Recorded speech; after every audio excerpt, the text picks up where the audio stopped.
Think of a great feast. You see roasted meats, golden goblets, tables groaning under the weight of abundance. But for most of human history, food wasn't about celebration. It was about survival, a battle against famine, a mark of status, and a testament to ingenuity. What did people really eat? Forget the myths. We're going to step back in time, not to the grand castles and royal halls, but to the humble kitchens and cooking fires of ordinary people to understand how 4 very different worlds used food to stay alive. Picture dawn over a misty English village in 1325. Roosters crow, a thin wisp of smoke rises from a thatched roof, and inside, breakfast is already bubbling in the cauldron. The smell is thick with barley and leeks. This is the world of the medieval peasant, where food was a matter of life and death, not spectacle. Their day began with a meal of coarse, dark bread called maslin. This was not the light, fluffy white bread we know today. This was a loaf as hard as a brick, baked from whatever grains the Lord's taxes left behind. Usually a mix of hearty rye, a bit of barley, or a handful of oats. It was so dense, it could feed a family all day. To soften that bread, they dipped it into a thick, dark stew known as, quote, pottage. The word itself sounds rustic, and it was. Pottage was the soul of the peasant diet, a bubbling cauldron of water, grains, beans, and whatever vegetable could be grown in a small plot of land, leeks, onions, cabbage, or turnips. It was a humble meal, but it was filling, and it provided the fiber and calories needed for a day of back-breaking labor in the fields. Wheat was a rare luxury, reserved for the rich or for special occasions. But what the peasant diet lacked in variety, it made up for in nutrition. Protein came mostly from peas, broad beans, and occasionally a wedge of hard cheese. Cows were too precious for slaughter. Their value lay in their milk, which was churned into curds and buttermilk, and in their role as working animals. Meat was a rarity, a special event. If you smelled bacon being cured, it was probably a special festival. And in the Middle Ages, the priest was already frowning. When they did eat flesh, it was often salted pork fatback, which could last for months, or a skinny chicken that had long since passed its egg-laying prime. But there was one exception. Fish filled the Friday gap due to the church's strict fasting rules.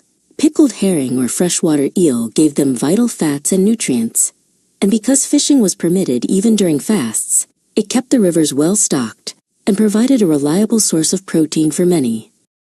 The seasons dictated every meal. Summer meant a brief window of abundance. Wild berries foraged from the forest, apples from a shared orchard, and a honey-sweetened ale. But when winter came, the menu shrunk. It meant enduring turnips, onions, and dried peas, boiled to a bland mush, a stark diet that tested the resilience of every family. Spices, the exotic flavors of the East, were far too pricey. They were the domain of the elite. Instead, peasants relied on humble herbs grown in their own gardens. Parsley, sage, and dill flavored their stews, while garlic served a dual purpose. It spiced up a meal and acted as a powerful medieval medicine cabinet. And what about a drink? Water from ditches and streams was often contaminated with disease. So instead of water, every sip was ale. Weak small beer was brewed daily in almost every home. With its low alcohol content, it was not for getting drunk, but for staying hydrated and, crucially, for staying safe. Feast days, of which there were around 60 a year, offered a brief taste of something better. These were moments of release from the daily grind, where a peasant might get to taste a roast goose, a piece of white bread, or, if the manor was feeling generous, even a sweet pastry. But famine always lurked on the horizon. A bad harvest was a catastrophe. It turned bread into bark-mixed loaves and pottage into boiled nettles. The memory of the Great Famine of the 14th century, which killed millions, was never far from anyone's mind. Cook fires were open hearths, casting long shadows. Cauldrons hung from iron hooks, and women stirred with wooden paddles, the constant scent of smoke a part of every meal. Meanwhile, just a few miles away, nobles dined on sugar-coated almonds, imported figs, and spiced peacock served with its feathers reattached. It was a gulf of diet as wide as the social ladder itself, a visible mark of privilege and power. But for all the hardship, the diet of medieval peasants was a masterclass in making the most of what little was available.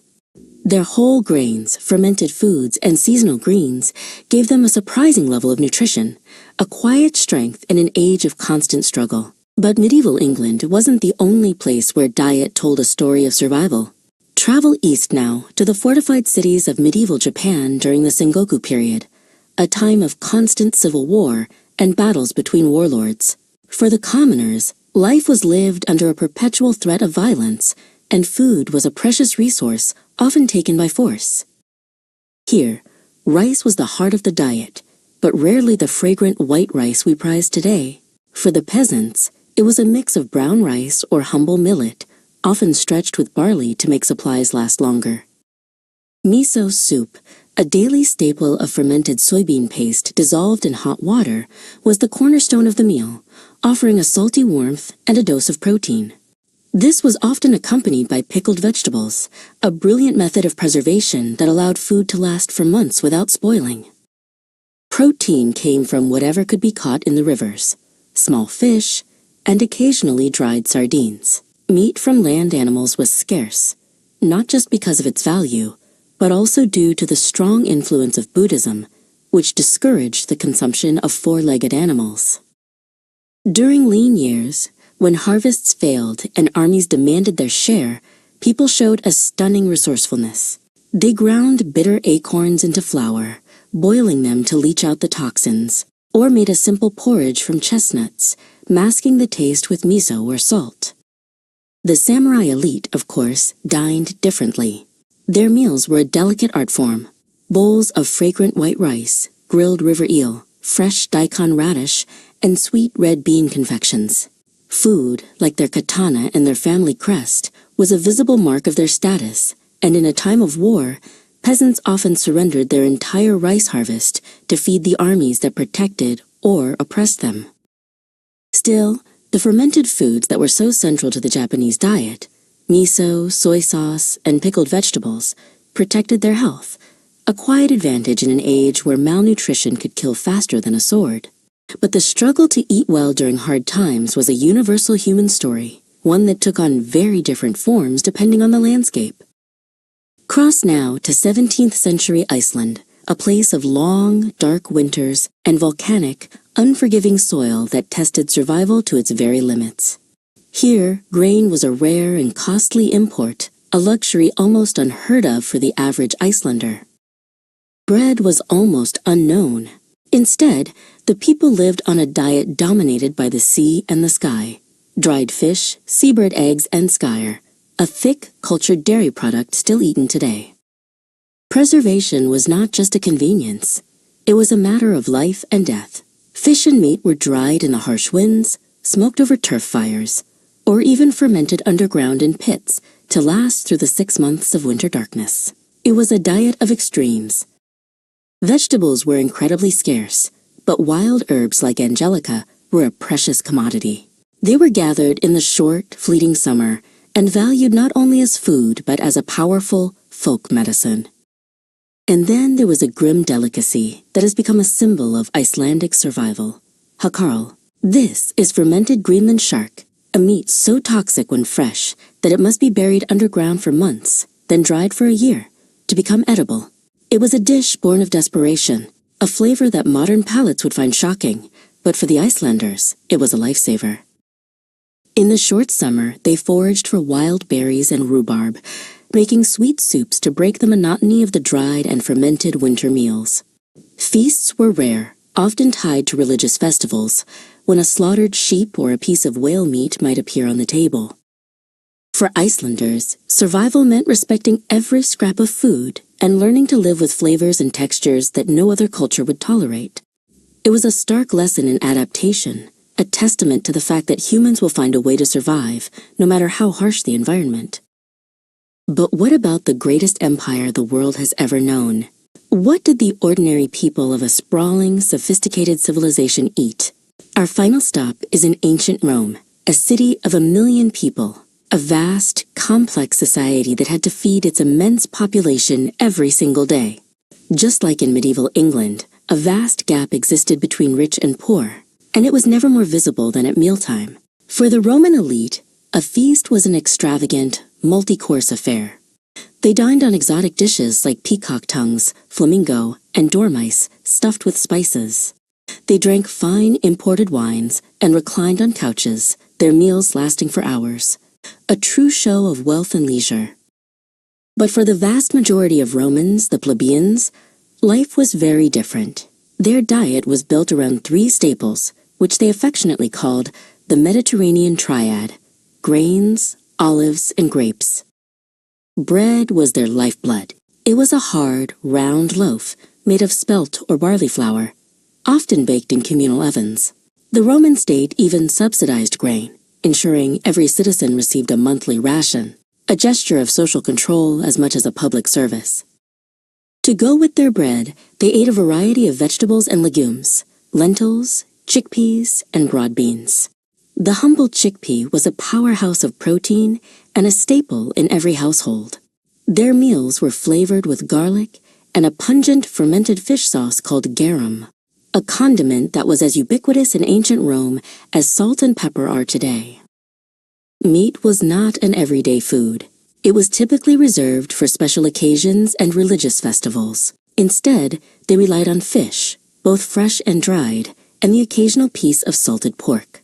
Olives, pressed for their oil and cured in brine, were a vital source of fat and calories. Wine, often diluted with water, was a daily drink for everyone, much like ale in medieval England. It was a safer alternative to water from the city's polluted fountains and streams. So, while the Roman diet might seem simple to us, it was remarkably healthy. It was rich in whole grains, legumes, and fresh produce, a testament to the ingenuity of a people who built an empire on bread and a few simple, nourishing ingredients. From England's pottage pots to Japan's miso bowls to Iceland's shark pits and Rome's simple loaves, these diets tell a shared story. Food was not just sustenance, it was a mirror of climate, culture, and class. It was a tale of human resourcefulness, a silent battle against the forces of nature, and a visible mark of a person's place in the world. And whether in a green English field, a Japanese mountain village, a brutal Icelandic fishing hut, or the bustling streets of ancient Rome, the struggle to nourish a community shaped history itself. Comment your favorite medieval ingredient below, and hit subscribe for the next forgotten feast. If history leaves you curious and craving more, don't forget to like, subscribe, and turn on notifications. Join us on the journey through time, one forgotten echo at a time.